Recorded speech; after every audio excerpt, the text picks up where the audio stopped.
the world once again found itself on the brink of global change. And this time, the transformation came without gunfire, without loud announcements, without newspaper headlines, and without even the slightest external signs. It all began with silence along the sea routes. Ships that for years had been carrying strategic minerals from Brazil to the United States suddenly changed course. The new destination, China. This shift was not accidental. It was a carefully calibrated strategy, the result of years of preparation and covert operations, leaving the United States in an extremely vulnerable position.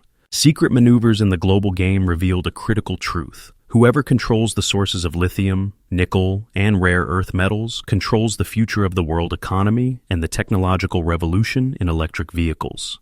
For years, the United States had been building the dream of its own dominance in the electric vehicle sector.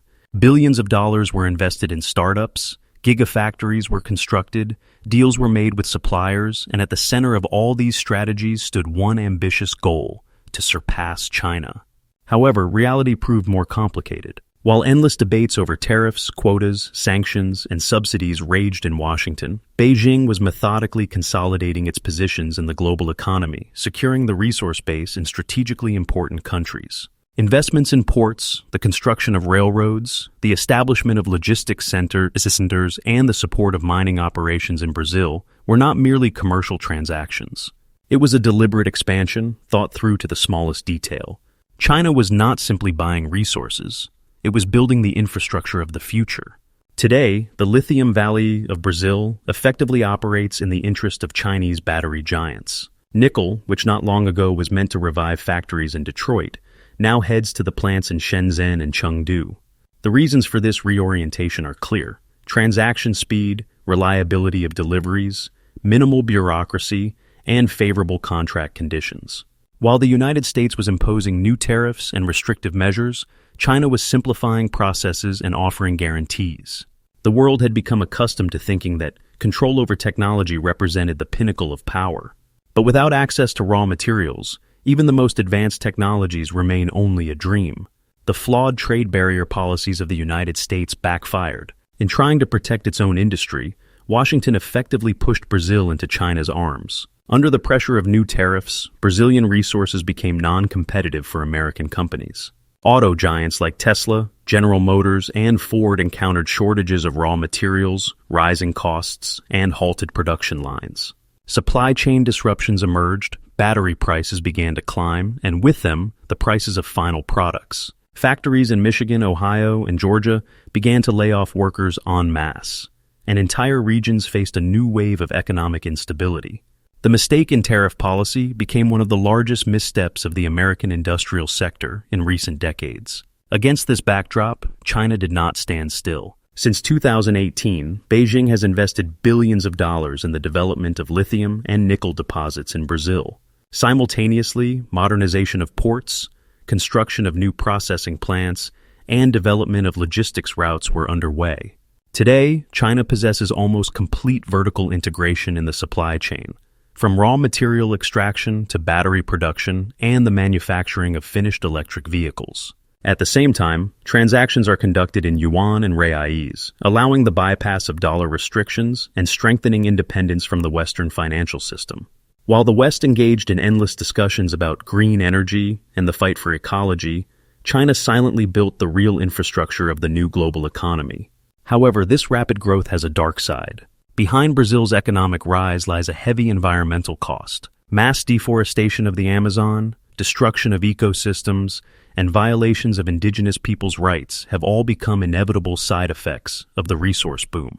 Recent studies show that up to 90% of all deforestation in Brazil is linked to the expansion of cattle pastures, and the demand for beef, soybeans, and minerals from China only exacerbates the situation. Forest destruction is accompanied by the construction of roads into previously untouched areas, granting access to illegal miners and loggers. Economic growth without environmental control turns into a long-term threat to global stability. Satellite imagery reveals catastrophic changes. Once lush forests in the states of Pará and Mato Grosso are turning into deserts. Despite the existence of sustainable development programs, enforcement remains weak. Funding for agricultural projects often ends up supporting initiatives that violate environmental protection standards. Amid these changes, the global electric vehicle market is undergoing a rapid transformation.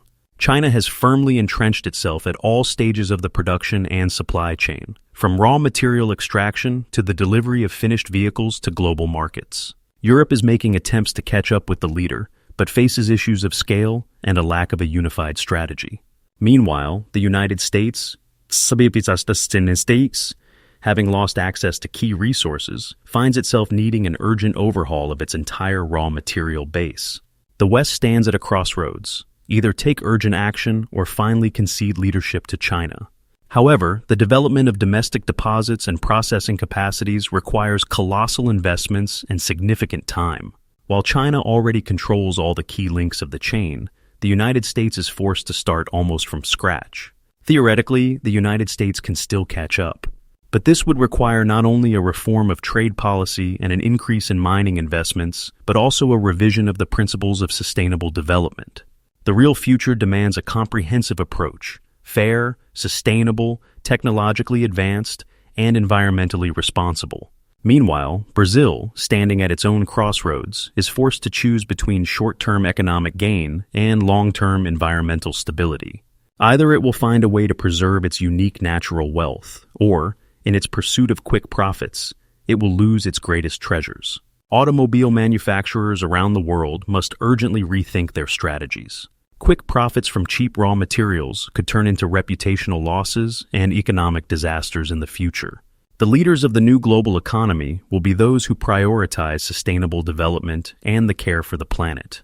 Brazil's pivot toward China is no coincidence. It is a symptom of the global redistribution of economic and political power, a process that can no longer be stopped. Share your opinion. Will the United States manage to regain its lost positions?